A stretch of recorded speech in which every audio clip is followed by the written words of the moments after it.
कई वर्षों के उपरांत खनसर घाटी गैरसैंण से पंडवाखाल में स्थित भैरवगढ़ी मंदिर के लिए अष्टबली यात्रा का आयोजन हुआ, जिसे हम अपनी पहाड़ी भाषा में अठवाड़ के नाम से भी जानते हैं। इस आयोजन में खनसर घाटी के 8 गांव सम्मिलित थे तथा यह यात्रा नेणी गांव से शुरू होकर भैरवगढ़ी मंदिर तक गई। नेणी से शुरू इस यात्रा का तीसरा पड़ाव हमारे गांव सेरा तिवाखर में था, जहां हमारे ग्रामवासियों ने यात्रा का जोरों शोरों से स्वागत किया तथा इस यात्रा में आगे जाने के लिए यहीं से ग्रामवासी सम्मिलित हुए। तो सेरा से नदी पार करते हुए यात्रा अपने चौथे पड़ाव मालकोट की ओर निकल गई और मालकोट में मंदिर के पास यात्रा का भव्य स्वागत हुआ। तो मंदिर में भेंट करने के उपरांत यात्रा अपने अगले पड़ाव गड़ौद के लिए निकल पड़ी और गड़ौद में भी ग्रामवासियों ने यात्रा का भव्य स्वागत किया। तो ग्रामवासियों से भेंट करने के उपरांत यात्रा अब अपने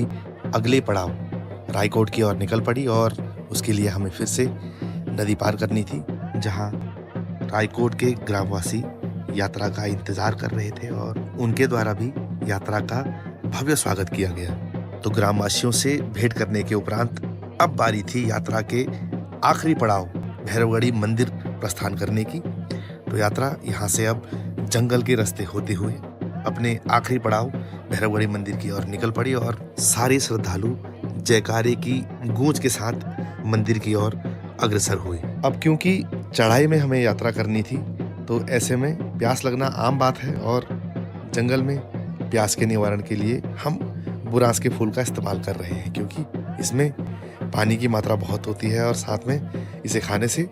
भूख का निवारण भी हो जाता है। और लगातार जंगल का रास्ता तय करने के बाद हम पहाड़ की चोटी पर पहुंच गए हैं और यहाँ बुरांस के पेड़ से हम बुरांस का फूल ले जा रहे हैं मंदिर में अर्पित करने के लिए। और आखिरकार पूरे 10 से 12 किलोमीटर की लंबी यात्रा तय करने के बाद हम पहुंच चुके हैं भैरव बाबा के द्वार भैरवगढ़ी मंदिर में। तो चलिए सबसे पहले पूजन करते हैं, और अभी तक यात्रा मंदिर पहुंची नहीं है, उससे पहले हम पूजन कर लेते हैं और किस तरीके से मंदिर में यात्रा का स्वागत होता है और किस तरीके से अष्टबली पूजन संपन्न होता है, ये आप अगली वीडियो में देखेंगे।